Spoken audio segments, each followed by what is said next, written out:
afternoon, everyone. I warmly welcome all of you and Professor Stiglitz.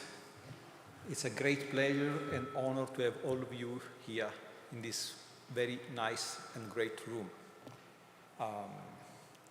The rector of this university, Professor Pelli, can't attend this lecture, but actually I'm giving also a warmly welcome from her.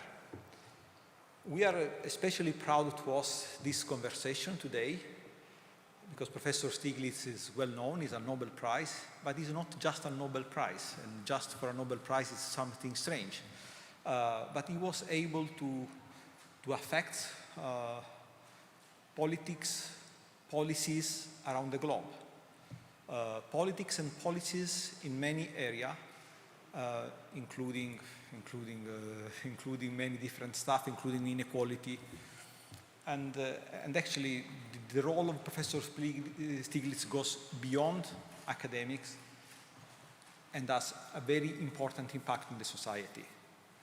We are very happy and proud to have this lecture today with this very nice title about freedom in economy, because as all of you, as many of you already know, yesterday we celebrated our 800th anniversary.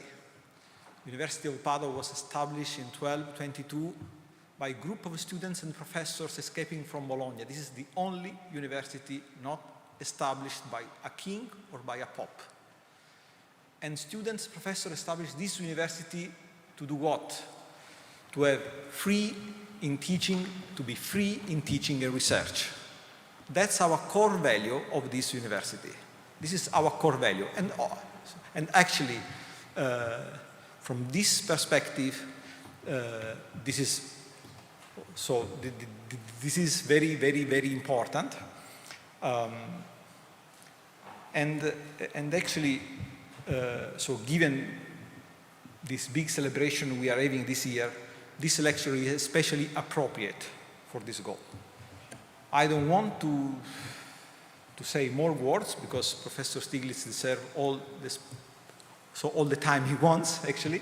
So, Professor, the floor is yours, and after that we will have time for some questions. Thank you very much. Professor.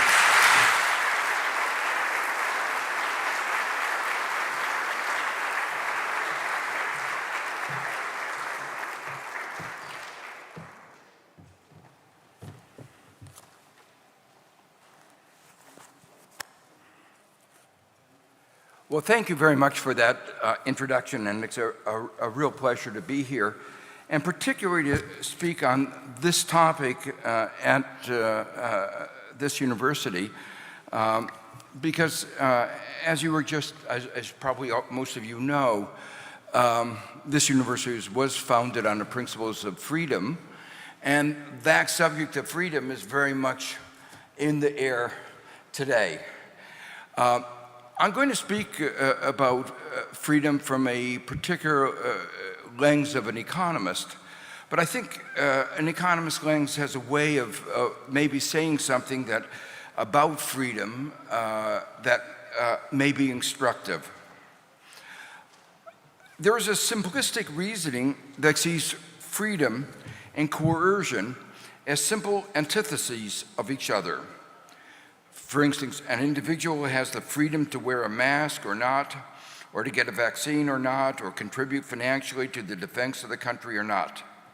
I can voluntarily give money to a poor person, but the state may compel me to do so, or to wear a mask, or get a vaccine, or pay taxes to help support a defense force. The former we often refer to as freedom, the latter as coercion. The same dichotomy exists at the level of the nation state in its relation to other nation states. States may feel that they are forced into doing what they don't want to do, and that's a loss of sovereignty. In this talk, I won't have a chance to talk about much about that, but maybe in the question period afterwards, we can discuss that. In each of these cases of coercion, though, Economists who like to eschew a mode of language might reframe the issue. All individuals, all governments, face constraints. One might say, I am coerced into living within my budget, but one could just as well say that I am not entitled to live beyond my budget, or that no one else can be coerced to give me resources beyond those that my budget allows me to enjoy. Few would use the vocabulary of coercion to describe the constraint of living within one's budget. But thinking this way, seeing the ability to spend one's income as one wants as freedom, and the constraints on what one can do with one's income as coercion, subtly gives primacy to markets and market-determined prices. Markets are a particular system of allocating resources that generates wages and prices and interest rates, and those prices determine individuals' budget constraints, what they can spend. If prices were different from what they are, I would have the freedom, in quotes, to consume more of some good, but that might constrain me at the same time to consume less of others. By contrast, if wages were low enough, I might have to work more to survive. I might rightly feel that I am being coerced into working. And there has indeed been a long history of exactly that kind of coercion. For instance, in South Africa, where Black Africans were not allowed to farm, in an economic regime designed to force the workers to work in the mines at low wages. And wages may have been lowered still further, coercion still greater, as a result of the monopsony power of the mines. They're working together to drive down wages. And perhaps in this context, the word coercion may not be helpful. We can simply think of a more constrained budget constraint as one of the many non-coercive ways in which a person's freedom to act is reduced.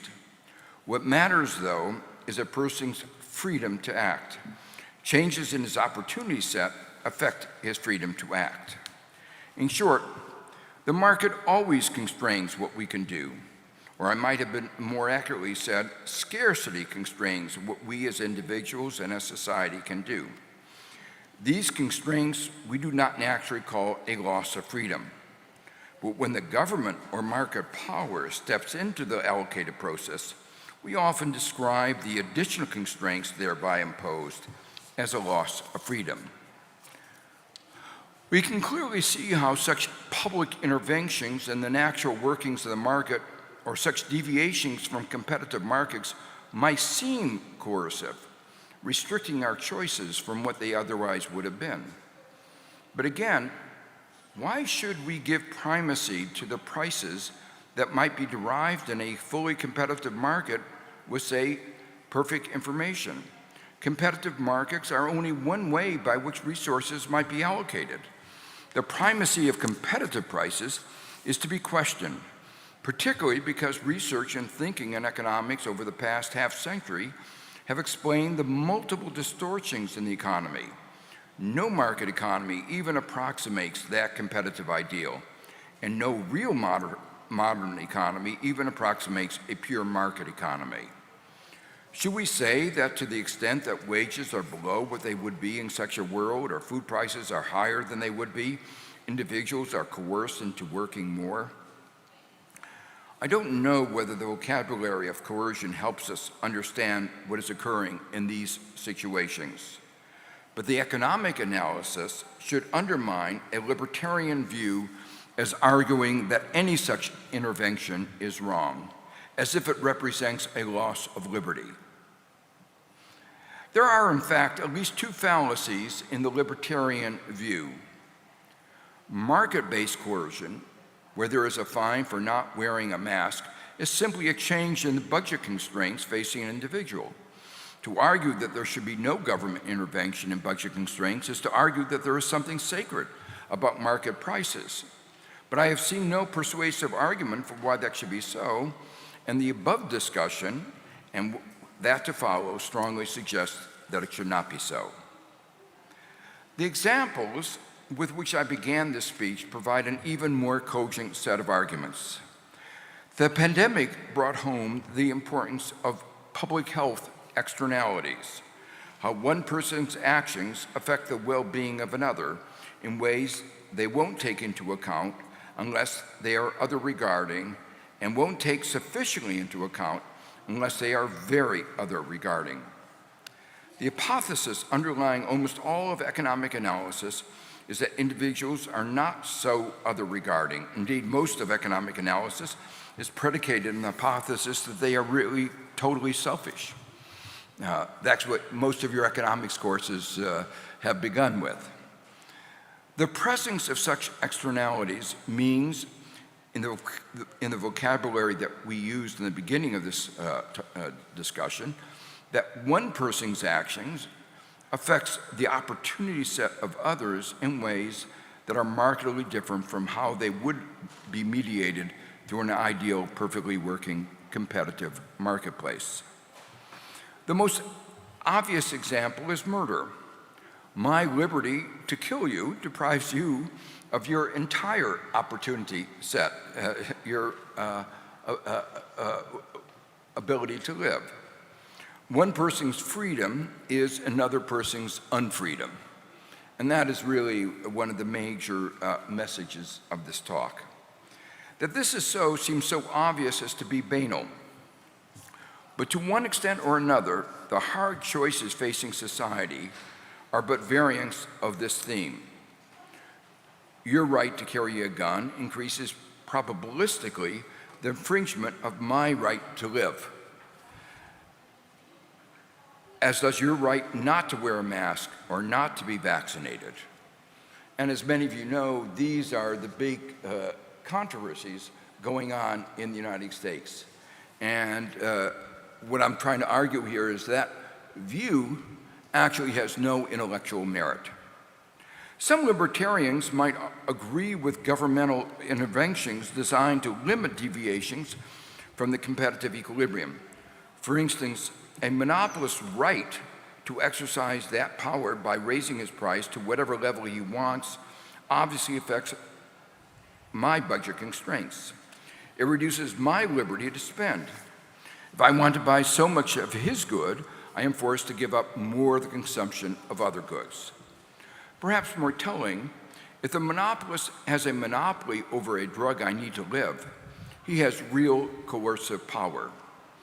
He could force me to give him all of my goods just to survive. To what extent is this different from being held up at gunpoint? Does it make a difference whether he was given the magic elixir, or purchased it from another, or found it by chance, or discovered it by dint of hard work or genius? In the latter case, I think, there would be societal consensus that he should be justly rewarded for his work. But even then, it is morally wrong, coercive, for him to abuse that power by demanding all my goods. We would say that a good society would find better ways of discovering these medicines and/or constraining the market power of private parties that make such discoveries, even if in doing so there might be some reduction in innovative activity. I don't know if you know that this is really one of the big battles going on right now with respect to the intellectual property rights associated with COVID-19.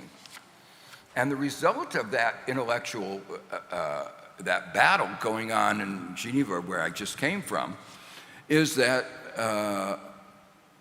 many people are dying unnecessarily. The fraction of the people in Africa that have been vaccinated has been very small. The reason is that there is absolutely inadequate supply of vaccines. The capacity to produce more vaccines is there. But our drug companies, Moderna, Pfizer, that have the knowledge, not only have refused to share it, but have fought to keep their intellectual property that we people, the United States government and governments in other places, actually finance 90% of the research. And yet these companies say that it is their right to deprive others of their right to live.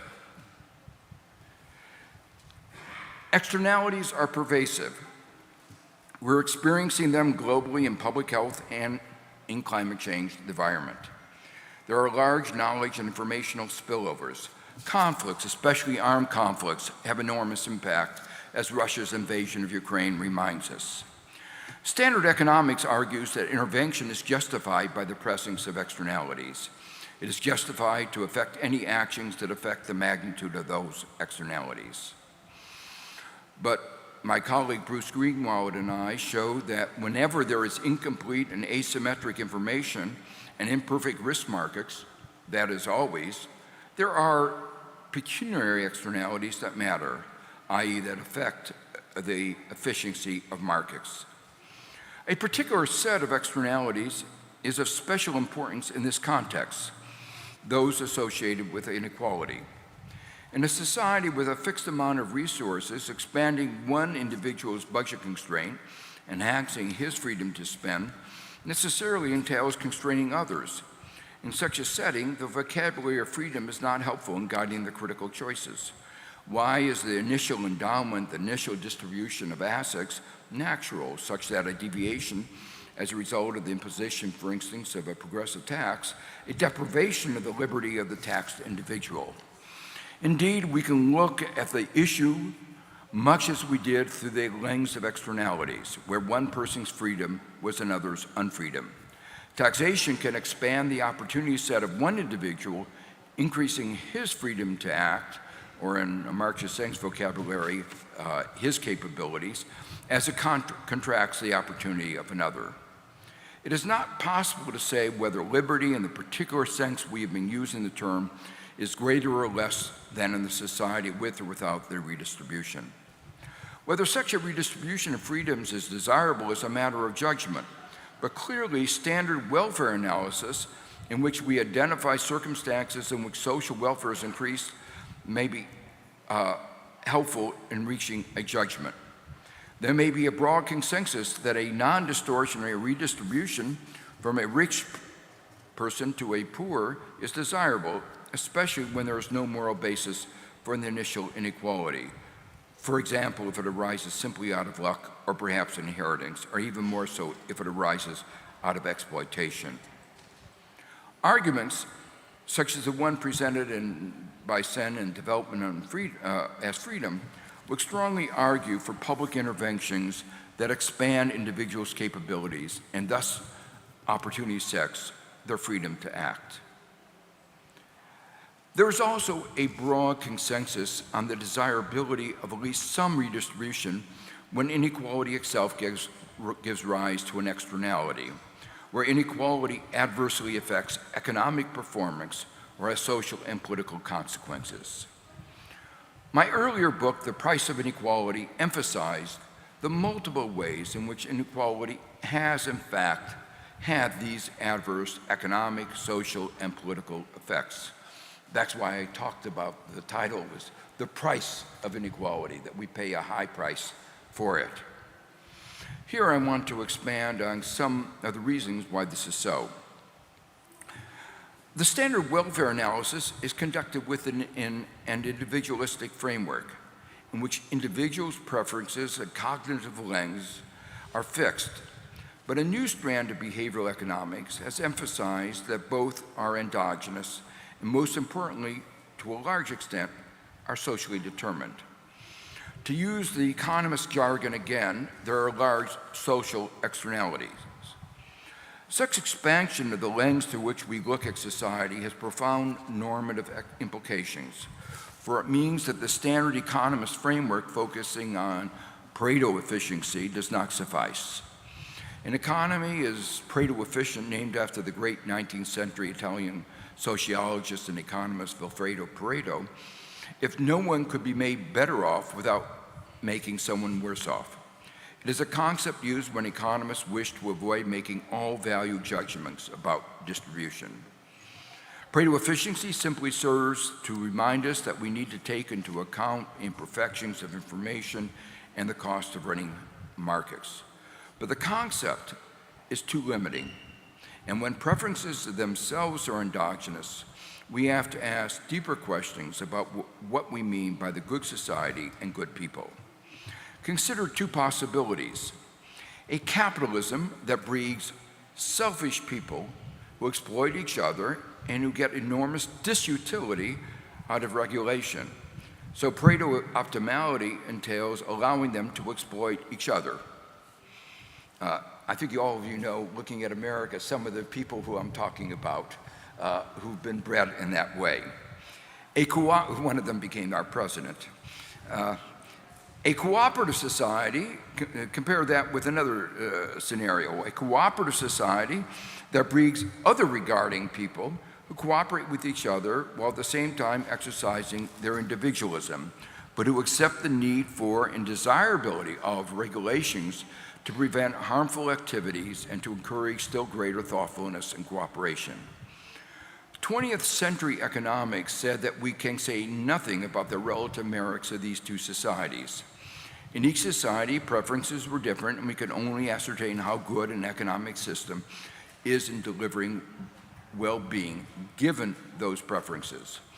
But if preferences are endogenous and changeable, classical welfare economics is rudderless.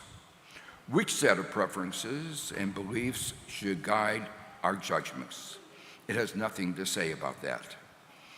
There is another aspect of the social shaping of preferences and beliefs that is central to the topic under examination: how peer pressure, cultural norms, and so on constrain individual freedom. Of course they do. What we view as acceptable is shaped in no small measure by our society. In some societies, it is acceptable to litter, to go unmasked in the midst of a pandemic, or to beat one's wife. In other societies, such behaviors are viewed as unacceptable. One might say in each instance, the norms constrain what the individual can do without the imposition of social sanctions, no less constraining, and in many cases far more constraining than a government fine. But there are two nuances in this perspective that are important. First, if the individual fully adopts the norms as his own values, there is no constraint. He would not want to violate the norm, and a constraint that is not binding is not effectively a constraint. But in any society, the transmission of norms across individuals across generations is imperfect. Some individuals will not have fully adopted the norm, and then the constraint is binding, a seeming reduction in the individual's freedom to act. Ironically, in this perspective, the loss of freedom is associated only with the imperfect transmission of preferences, the imperfect adoption of norms. On the other hand, we are sentient human beings, able, at least to some extent, to make judgments about whether and to what extent we will be influenced by others. There have always been individuals who've stood against the herd, who have used reason to understand that, for instance, their views, preferences, beliefs are, in one way or another, undesirable. The capacity for reason is a critical part of an individual's autonomy. We have the ability to make judgments about whether we ought to follow the herd, either for our own long-term interest, especially important in the case of peer pressure on a teenager, or for societal well-being, entailing moral reasoning. As my colleague Akhil Bilgami, a philosopher at Columbia, has put it, an embrace of prevailing social norms is something that one, with one's reason, allows oneself to be trained or acculturated into. That is why there is no intrinsic or essential link between individual autonomy and the self-regardingness that is so central to the standard economic outlook. In all the examples that I've given so far, the norms are related to individuals' actions which have externalities on others. They are ways by which society internalizes the externality, increasing social welfare. But in many societies, norms go well beyond that, to actions and even beliefs that have no direct impact on the well-being of others, other than that which arises from the very knowledge that there are others with beliefs and actions different from those which one thinks appropriate. Enlightenment values, themselves social norms shared by many and to which I subscribe, say that one should not allow such beliefs and actions to affect one's well-being, and that whether they do or not, others should be free to choose for themselves.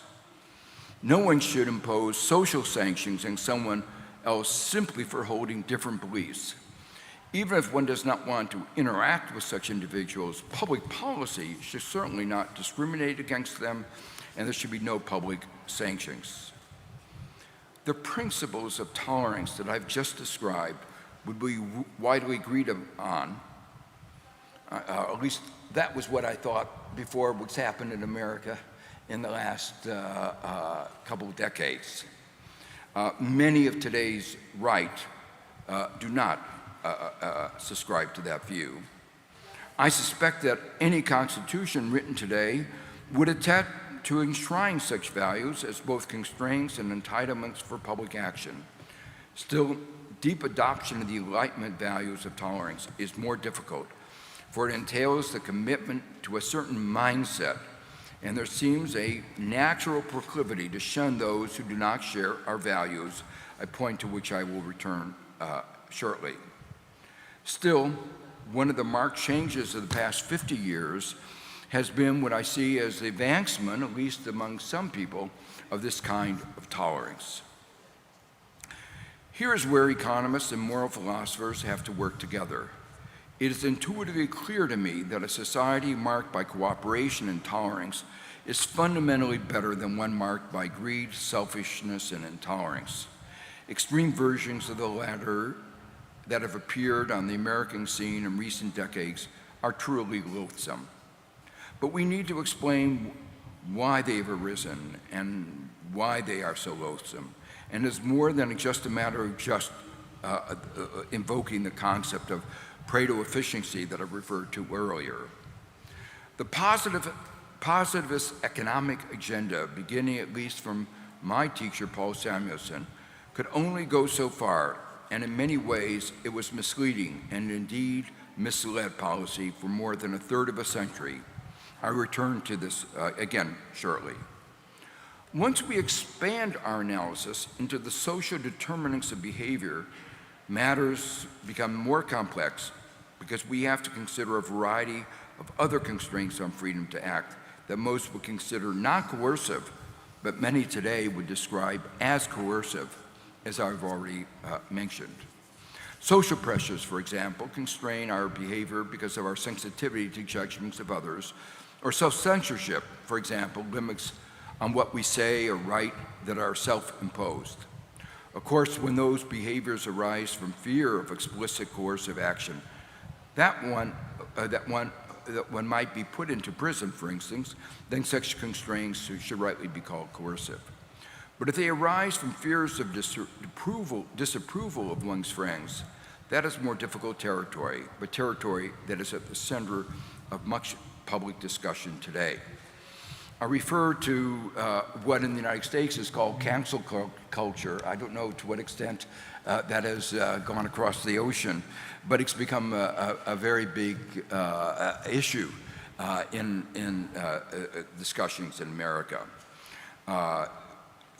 That's a culture where social consequences of certain actions or expressions disapproved of others is enhanced to the point of losing one's jobs or being excluded from social interactions. Here is where the Enlightenment value of tolerance is essential. It entails not just political tolerance, the separation of church and state, but social tolerance, the acceptance of ideas and values that may be antithetical to one's own. But here we face the inevitable conundrum of the extent of tolerance for those whose values are antithetical to tolerance, or more broadly, to Enlightenment values. As long as they simply disagree, that's one thing. When they attempt to impose their intolerant values, it's another, for then beliefs impose an externality. And here we touch on what have been viewed as more fundamental rights: freedom of speech, expression, and the press. But in our world of social media, with multiple social harms and with multiple aspects of what we might label as non-coercive reductions of freedom like cyberbullying, we again confront the dilemma noted earlier, that one person's freedom is another's unfreedom. Social media, working with AI and advances in behavioral economics, pose an even more subtle challenge to our understanding of non-coercive threats to freedom, exemplified by tricks that induce us to take actions that, in our more rational moments, we would not undertake.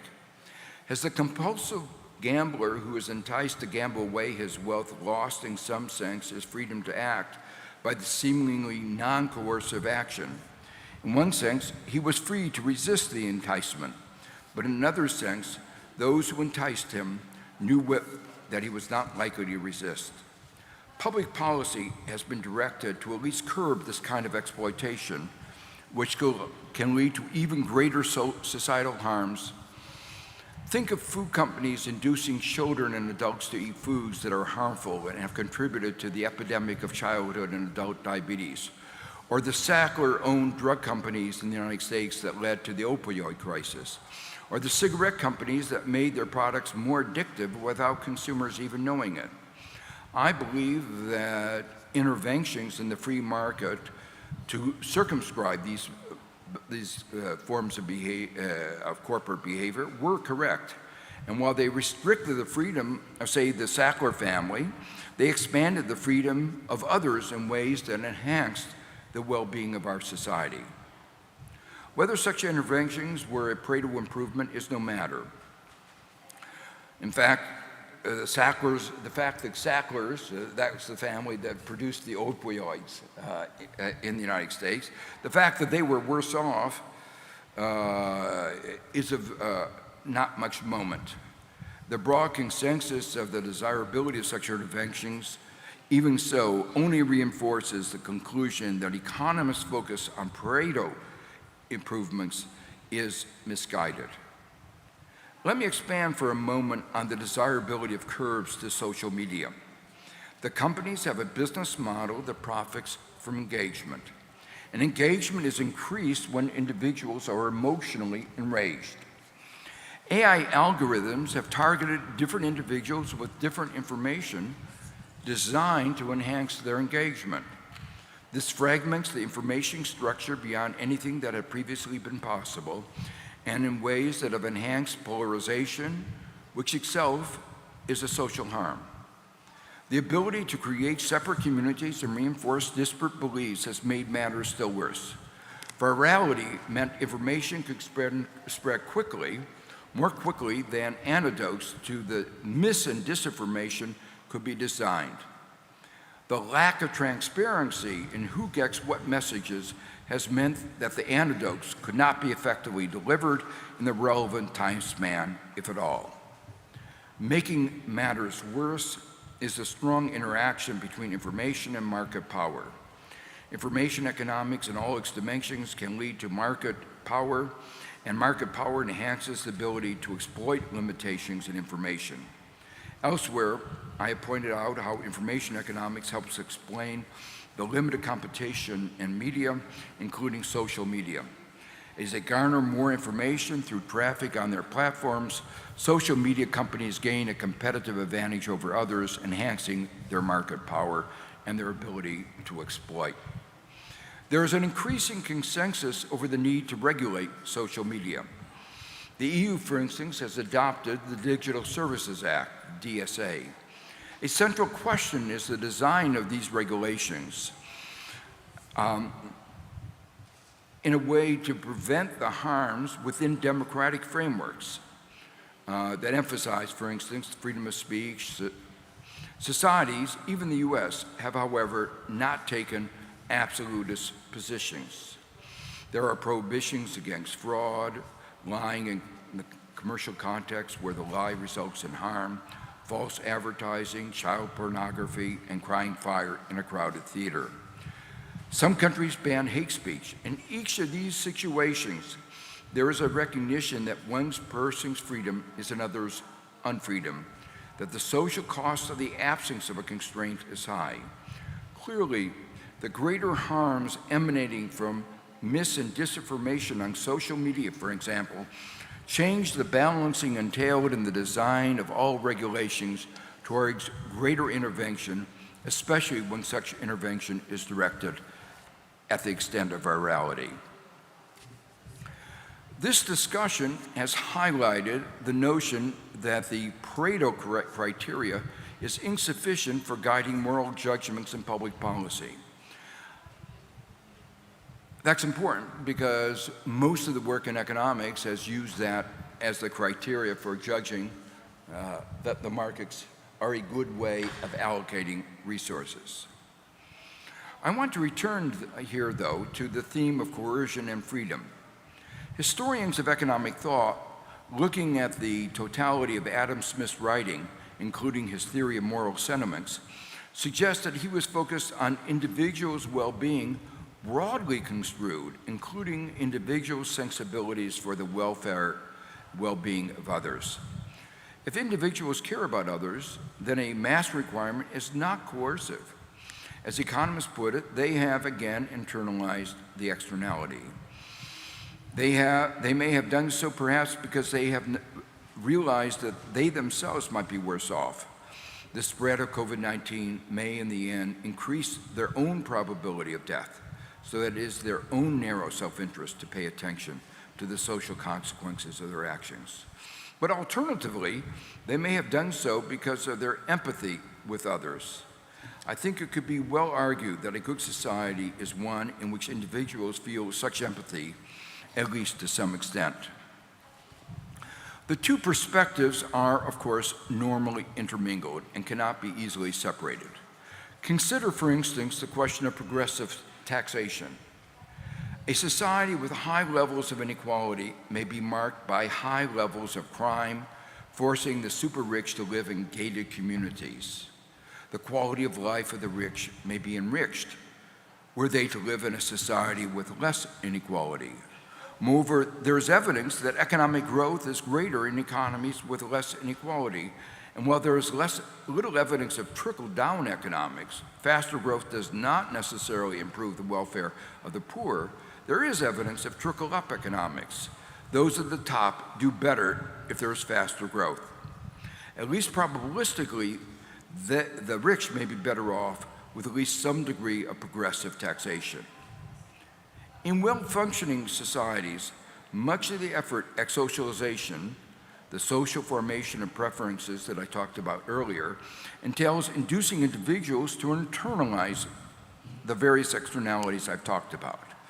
To the extent that a social order succeeds in doing so, public interventions to regulate externalities are not coercive, though to be sure, some would argue that the social pressure itself is coercive. Let me summarize the argument as I have put it thus far. Earlier notions that a good society was one that allowed the maximum freedom of each person so long as that freedom did not infringe on others. At the center of such a dictum is tolerance. It explicitly says that one person's views about what is desirable or good should have no bearing on what is allowed, encouraged, or discouraged. Only actions adversely affecting others. The doctrine itself does not resolve some of the major issues dividing the United States like abortion. It is clear that the right, at least in the United States, has repudiated such notions of Enlightenment tolerance. I have little to add to that particular debate. Putting that issue aside, what I have argued is that most of the central issues of policy today entail, to use the economist's jargon, trade-offs in freedoms, with the expansion of one person's freedom coming often at the expense of another's. Libertarianism itself gives us no guide on how to weigh such trade-offs, but common sense and a sense of societal well-being may. We have seen that the distinction sometimes made between coercive and non-coercive constraints on freedom may be less important than typically imagined. Both entail a reduction in the individual's opportunity set. Even more difficult are the challenges posed by the constraints on freedom imposed by social sanctions or peer pressure, because though we see how they affect an individual's perceived freedom of action, The societal changes required to expand individual freedom involve changes in mindsets. I should be clear. I am appealing to considerations of the good society and justice to adjudicate between freedoms when they conflict, as they often do. It is not a matter of balancing the ideal of freedom with the ideal of the good society and just society. For an intrinsic part of a good and just society must be freedom and liberty, but that cannot be uncircumscribed, precisely because, as we have emphasized, one person's freedom is another's unfreedom. With this broad perspective in mind, I want to turn more narrowly to the discussion of economics. The principles I have enunciated suggest a more nuanced view towards evaluating alternative economic systems than has traditionally been used. As I've suggested, the standard economic perspective of Pareto efficiency simply doesn't suffice. Here I want to look at the issue of what is a good economic system through the lens of freedom or individual liberty. As its name suggests, neoliberalism sought to reduce government regulations, freeing up markets, and thereby increasing economic prosperity and societal well-being. That was what it was claimed. And so the term neoliberalism embodies in its very name a notion of enhancing freedom. And what I want to argue is it doesn't do that. It actually does the opposite. It was predicated on market fundamentalism, the notion that free markets would, through Adam Smith's invisible hand, deliver on societal well-being. Critical advances in economics in the second half of the 20th century showed that that was not generally the case. One needs strong regulations to ensure that markets are actually competitive. And even then, with imperfect and asymmetric information and incomplete risk markets, free markets are essentially never Pareto efficient. As I have put it, the reason that Adam Smith's invisible hand is invisible is that it's not there. COVID-19 and climate change have focused our attention on the importance of externalities, to which neoliberalism gave short shrift. Regulations proscribing actions that generate negative externalities may reduce an individual's freedom to act, but enhance others' freedoms, expanding their opportunities. Externalities are pervasive in a modern economy. Enhanced freedom given to the banks under financial market liberalization led to a financial crisis that imposed enormous costs on others, requiring a huge governmental bailout that the rest of society had to pay. So the banks' increased freedom resulted in the loss of freedom, in that sense, of everybody else in society. COVID-19 has also focused our attention on the importance of collective action, to which neoliberalism gave short shrift. For example, the public investments in basic research that I talked about before allowed the development of vaccines, including the highly effective mRNA vaccines. Much of this was based on basic research funded by the government. But such investments require resources in the form of taxes, which reduce the opportunity set of some individuals and their freedom to consume certain things, even as it expands our society's opportunity set in so many other ways. Neoliberalism recognized that there might be externalities, but they went the other way. Trickle-down economics said that if, through liberalization, the economy grew more, everyone would benefit.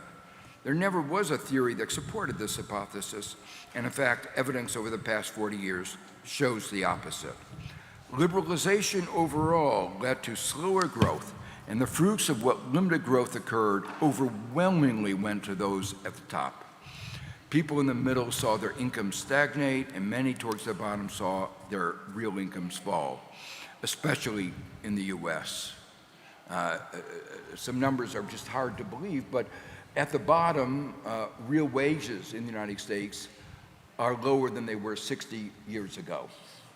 And so if you want to understand some of the discontent in the United States, you just have to understand how dramatically inequality has increased. In a sense, while the freedom of those at the top was expanded, the freedom of others was contracted. The history of the last 4 decades has discredited other tenets of neoliberalism. In 1979, Milton Friedman, who is the apostle of the free markets, and you might call it neoliberalism before it got that name, Friedman wrote with his wife Rose the highly influential book, Free to Choose. As its title suggests, it championed the virtues of a free market economy with limited regulation and limited redistribution. But of course, those with limited income are not free to choose. They do what they can to survive. Their effective choices are greatly circumscribed, and the unbridled capitalism that these ideas gave rise to are perhaps better described by free to exploit. Friedman put forward another idea that became a central tenet of neoliberalism, neoliberal capitalism, American style, enshrined in the laws of many of our states. Shareholder capitalism, or the notion that the managers of firms should maximize shareholder value and only shareholder value. They had no responsibility to pay attention to workers, to customers, to the community in which they lived, or even to the environment, except to the extent that their actions with respect to those stakeholders affected share prices. Even as Friedman enunciated that doctrine in a famous article in the New York Times in 1970, I, together with others like Sandy Grossman, were analyzing the conditions under which shareholder maximization would lead to societal well-being. We showed that those conditions were extraordinarily restrictive and not satisfied by any real economy.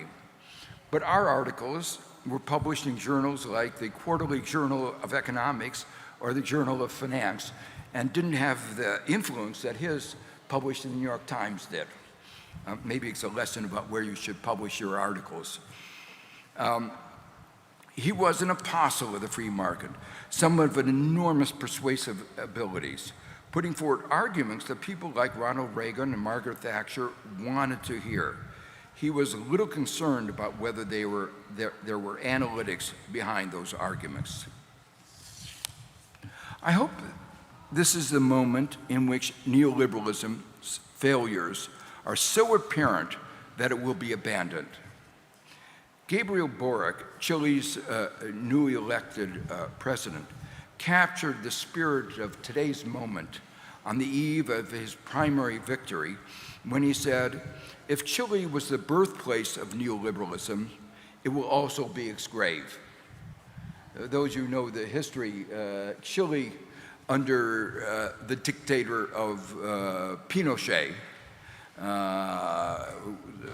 ruthless, killed thousands of people, invited what were called the Chicago Boys from the University of Chicago, who believed in free markets, to set up the economic framework in Chile.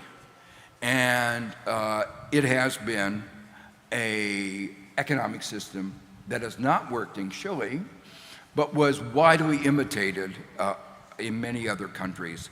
And so the fact that Chile is now abandoning that framework, I think, is good news. This is not the place to explain all the analytic flaws of the economic theory underlying neoliberalism, or to detail further all of its adverse consequences. Though I would list among them the immense failure in managing the euro crisis a decade ago. Rather, I want to discuss an alternative framework, one that I developed more fully in my book, People, Power, and Profits, Progressive Capitalism for an Age of Discontent. Had I been writing the book for a European audience, I think I would have emphasized more a rejuvenated social democracy. Modern economics begins with a model of perfect competition in which the economy is in a harmonious equilibrium and no one has any power. No one exerts any negative or positive externalities on others. The underlying assumptions are such that there is no need for government or regulations except to enforce contracts. Indeed, in the extreme view of neoliberalism, not even competition policy is required because the economy will be naturally competitive. Here they depart markedly from Adam Smith, which shows that they champion him only to the extent that he agrees with their views or what is in their interest. In reality, power relations are central to understanding economics, politics, and society. America's economy was built on slave labor, hardly a manifestation of a free market, though there was a market for the buying and selling of slaves, and the country's legal structure was designed to enforce slavery. When slaves were freed, the concern in most places was the loss of the property rights of the slaveholders, not the compensation of the denial of the rights of the former slaves. Power relations have historical inertia. In the US, constitutional debates center on the interpretation of a document agreed on by a group of largely rich white males, many of whom were slave owners. Those excluded, the vast majority of American citizenry, ask why what those men thought as important should dictate public policy today, including the delicate balancing of freedoms that has been at the center of today's discussion. The economy is not naturally competitive in the narrow sense in which economists use that term, that no firm has the power to raise prices or impose contractual terms on others. The power and profits of the digital giants are apparent and persistent. At the same time, the evisceration of the power of workers is also apparent, and it is worsening. Evidence and theory argue that these power relations are central to understanding what has been happening, both in terms of growing inequality and slowing economic growth, and that rebalancing these power relations is necessary. From the perspective of this discussion, it is essential to understand that this imbalance of power may have expanded the freedom of big corporations, even as it constrained the freedom, the opportunity set of ordinary citizens. They feel it intensely in the frustration in dealing with their internet provider or telephone company or bank. There is no real choice. Each company is exploitive as the next, with noxious contract provisions like mandatory arbitration of disputes and usurious fees for late payments. And on top of that, there are often 2-hour waits to talk to a so-called service representative. The harmoniousness of the equilibrium trumpeted by neoliberalism is also obviously false. It has, in fact, created the divides that make cooperation so difficult and even help create the selfish mindsets that make cooperation all but impossible. Moreover, there is no equilibrium. The economy is always evolving and not necessarily in ways that lead society to be better off. There is no teleology in evolution, contrary to the social Darwinism of an earlier era. The development of social media may be a mutation that, unless better controlled, could have disastrous effects. The challenge, then, is to design a social and economic system that expands freedoms and, more broadly, well-being in a socially just way that helps create a good society. We know that neoliberalism failed on virtually all accounts. It was neither efficient nor stable, it was not socially just, and it led to a divided society that cultivated greed, selfishness, short-sightedness, materialism, intolerance, dishonesty, and other characteristics that seemed the antithesis of the good society. So doing better than that is a low bar. In my book, I set out some of the features of one example of a good society and economy that might create wider societal and economic well-being. First, it would entail a broader ecology of institutions, going well beyond the usual division into private and government. This includes NGOs, cooperative civil society institutions, and unions. Indeed, just thinking again about the US, arguably the most successful set of institutions that explains a lot of the country's overall success are its great research universities, which are either foundations like Harvard and Columbia or public.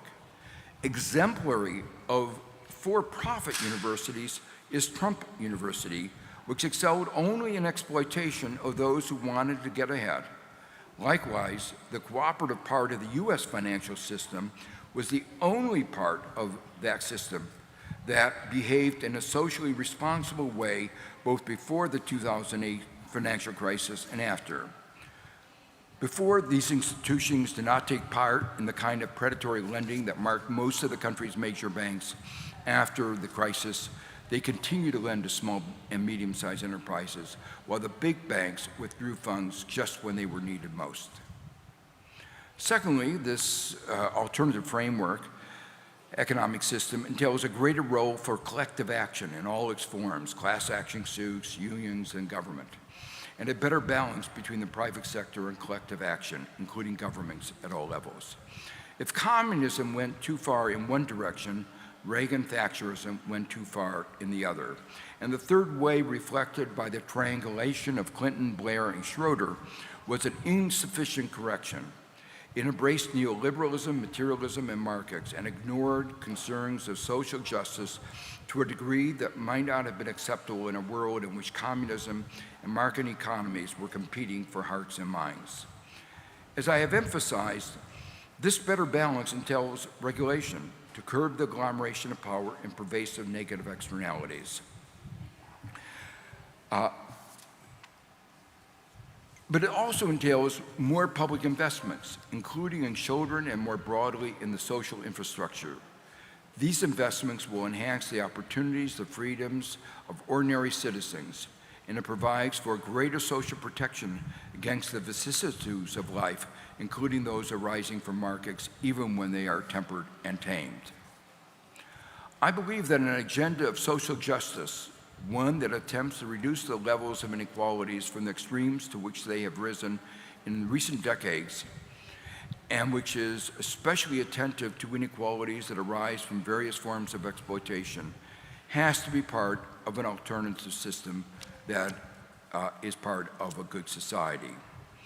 I believe a social consensus can be reached on this, even if in the abstract we can't agree about the optimal amount of inequality or even precisely the circumstances under which inequalities are inconsistent with or antithetical to a good society.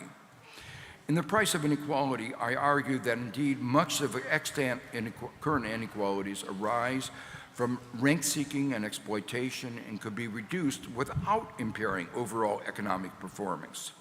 I realize, however, that not everyone agrees, especially the rich.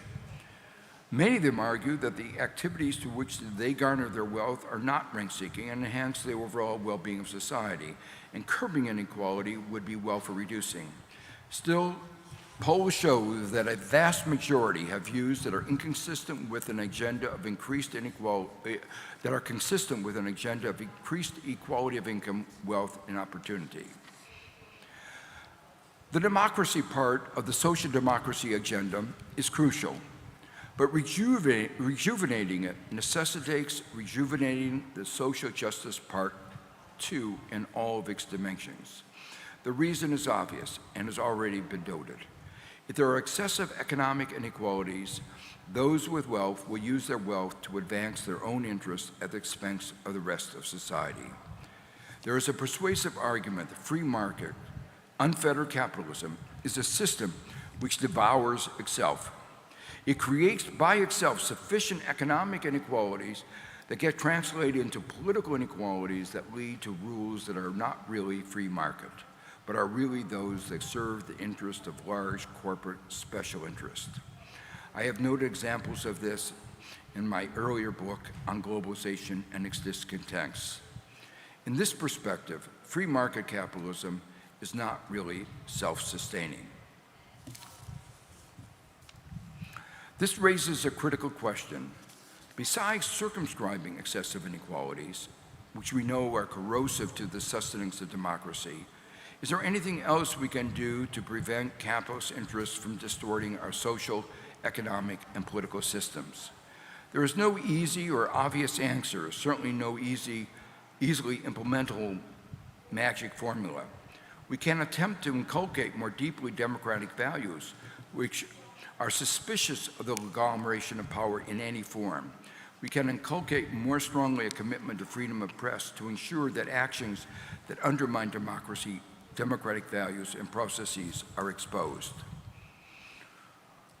More generally, a rights-based agenda, which takes as a non-negotiable primitive that we are endowed with certain inalienable rights, including economic rights as well as political rights, may have the potential of holding at bay the corporatist and extreme agenda.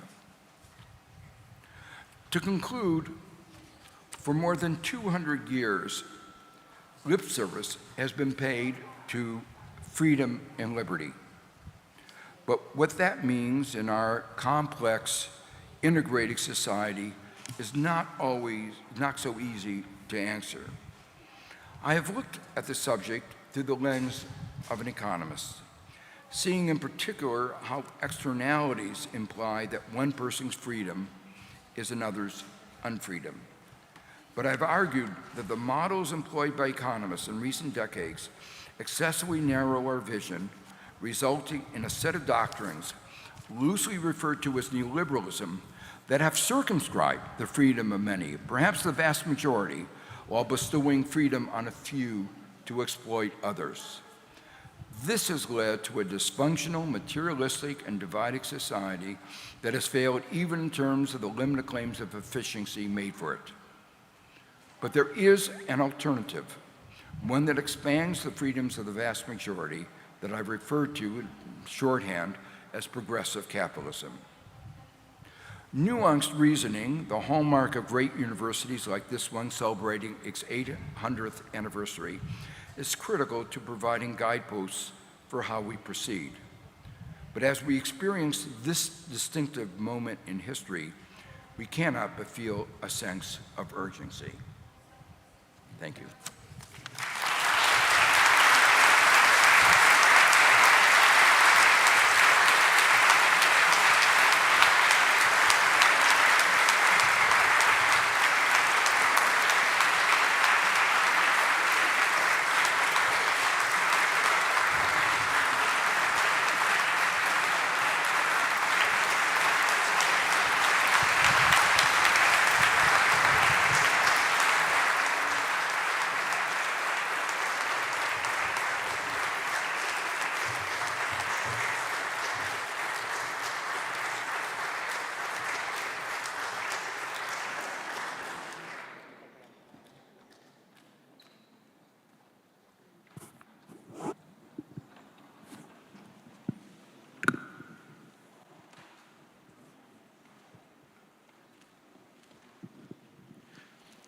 Thanks a lot, actually, for your speech.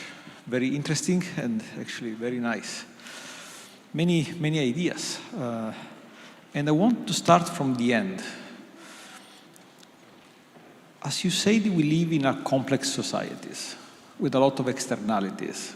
That's the other key words you just mentioned. And inequalities is a cost for everyone, as you point out very well. But democracy seems to be not able to revert this imbalance of power. Because at the end of the day, many governments that you mentioned were just elected, no? Trump, Clinton, Blair, and also before, Thatcher and Reagan. So it seems that not necessarily the society is able to read the complex of the problems we are facing, and not always the choice is a good choice for the majority. Because at the end, what we are observing is a concentration of wealth in the hands of few people. And that's a very complex puzzle. How we can improve our institutions and what we can do, also as universities, to try to resolve this and to solve at least partially this imbalance of power. Yeah, so. Is it working? It's not. Not working? We can change the microphone. Okay. Okay. So, yeah, now it's working. I mean, the first point, important to realize that the way economics has been taught, which separates economics from politics, is misguided, that markets don't exist in a vacuum. You have to have rules. Those rules are set politically. And so part of the analysis of economics, thinking about economics, has to be thinking about, as you say, politics. On the other hand, politics is affected by economics, because in all of our societies, if you have those who have more money have the ability to influence in one way or another political outcomes.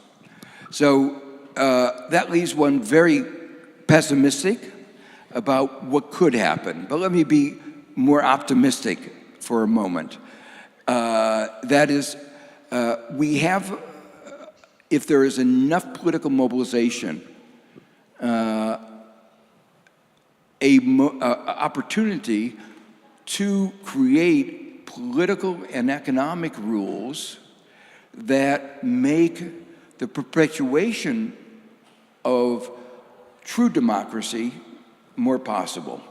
In other words, if we, in my book, The Price of Inequality, I describe the possibility of two equilibrium, two situations. One where you have a lot of inequality. The economic inequality leads to political inequality, that leads to rules that sustain that economic inequality and it's self-perpetuating. On the other hand, you could have another set of rules. You could have a more democratic government that would make sure that the rules of the economics lead to more equality, and that will be self-sustaining. So you could have a more equal equilibrium or a less equal equilibrium.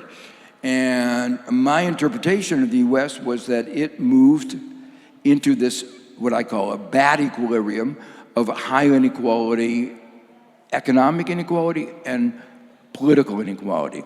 And then you have to ask the question, is there anything at any moment we can do, if we can get that democratic mobilization, to change the rules to move from the bad equilibrium to the good equilibrium? And there are a few things that are very important, I think, that are really at the heart of the political debate in the United States. One of them is the role of money in politics. We basically have given the wealthy, large corporations unfettered ability to make campaign contributions. And that has enhanced the power of money. Just in the last week, the Supreme Court made another terrible decision that is a more complicated, and I won't go through the detail unless there's a lot of interest, but it made another terrible decision that enhanced the power of money. So you have a Republican Supreme Court enhancing the power of money and perpetuating the bad system. And if we can only get, if we can only get enough Democrats in Congress, we can reverse that. We can change the court and change that kind of a decision. So that's first, the power of money in politics. The second is making sure that there is a broad democratic mandate, opportunity to vote. Many of you know that in the United States, in the Republican states, there is a really deliberate effort to make it difficult to vote, to suppress voting. I mean, who would have believed that U.S., who's originated modern democracy, would have these concerted efforts to make it difficult to vote. The alternative is what Australia does, and it's something that I've strongly supported, which is mandatory voting. Everybody's required to go to the voting booth. And if you don't go to the voting booth, you face a fine. And that make sure that more voices are counted and you get a better representation. The third thing I think is really important, and I hinted at it very briefly, our view of the world is shaped by the press. If the press is owned by, disproportionately by the wealthy, then their views get transmitted. You all know probably that Italy at one point was very downgraded in your ratings in Freedom House because 6 of the 7 media were controlled by Berlusconi. That was not a diversified press with a large number of different views expressed.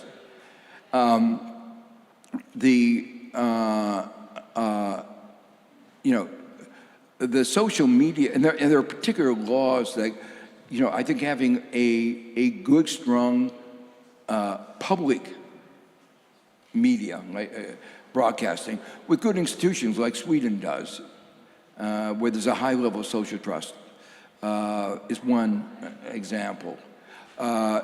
In some of the Scandinavian countries, the government subsidizes the press without interfering. So it makes sure that there is a more diverse press. A third example is we've allowed agglomeration of power in the social media.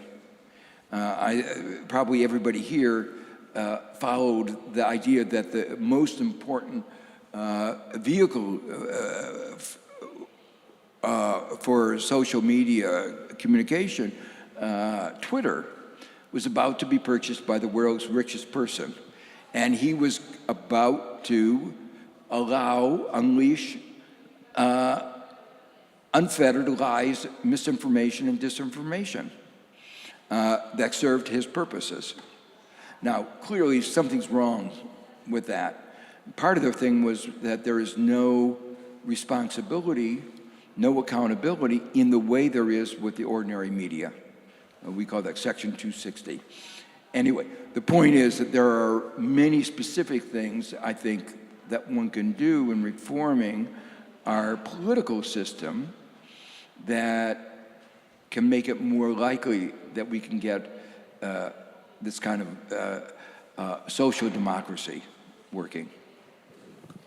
Thanks, actually, very interesting. It's a lot of work for all of us. That's the final answer, no? Because if we want democracy to work, all of us should do something to have better rules to improve the quality of institutions. You touched another point which I think is very interesting, is the importance of corporations and the role of corporations, in the liberalism, shareholder economy, and what we can observe is that in the last 20 years, many corporations increased the amounts of money they have.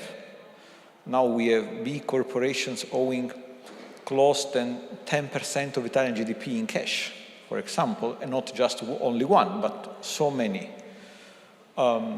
This is partly due to the globalization of the economy. So corporations were able to escape restrictions and rules imposed by one single government. And now I see an opportunity, and the opportunity are the global threat, COVID and climate change.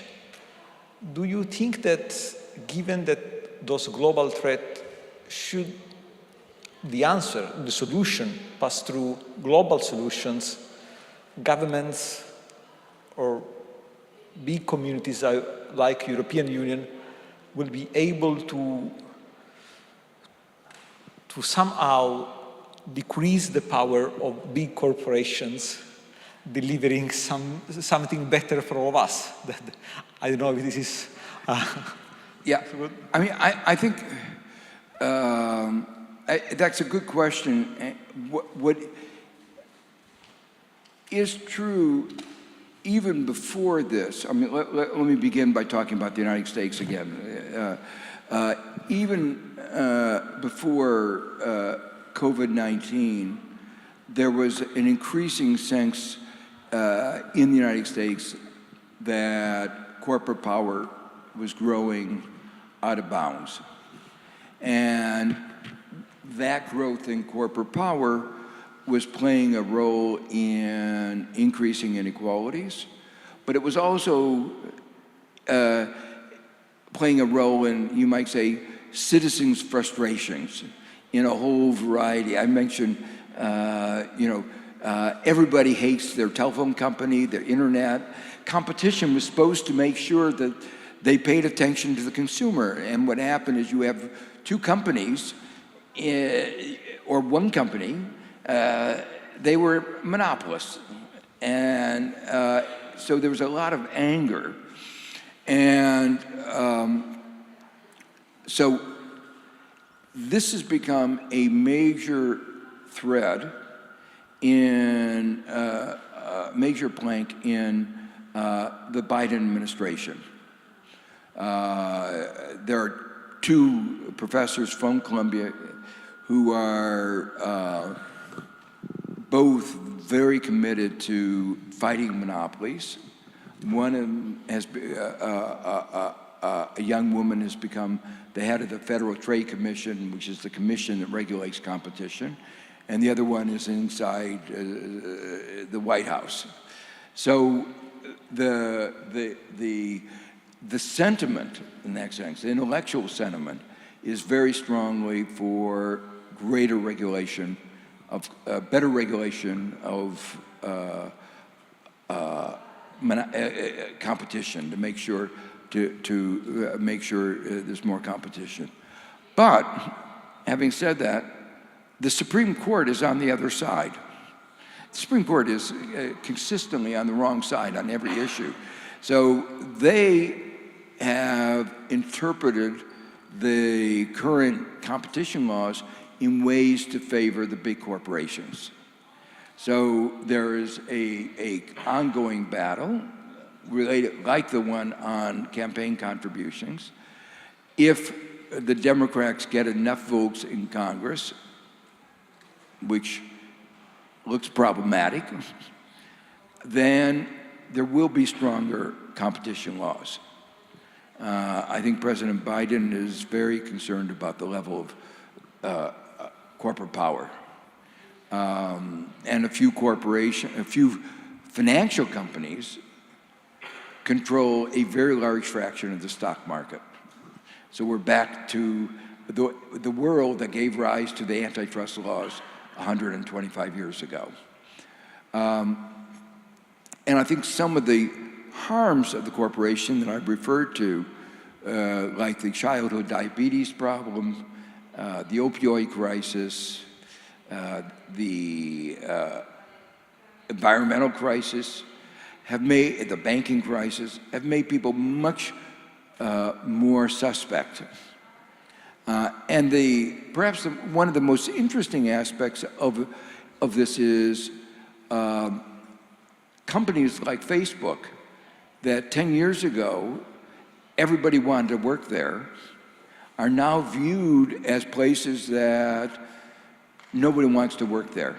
If you have the choice of working, Facebook has gone, young people, if they have a choice of jobs, do not want to work for these, what they view as corporate evils. Thank you very much. I think we are running out of time, so there is no additional time. Thanks again for all of you for coming. And that's okay. Thank a lot, Professor Stiglitz, for this super speech.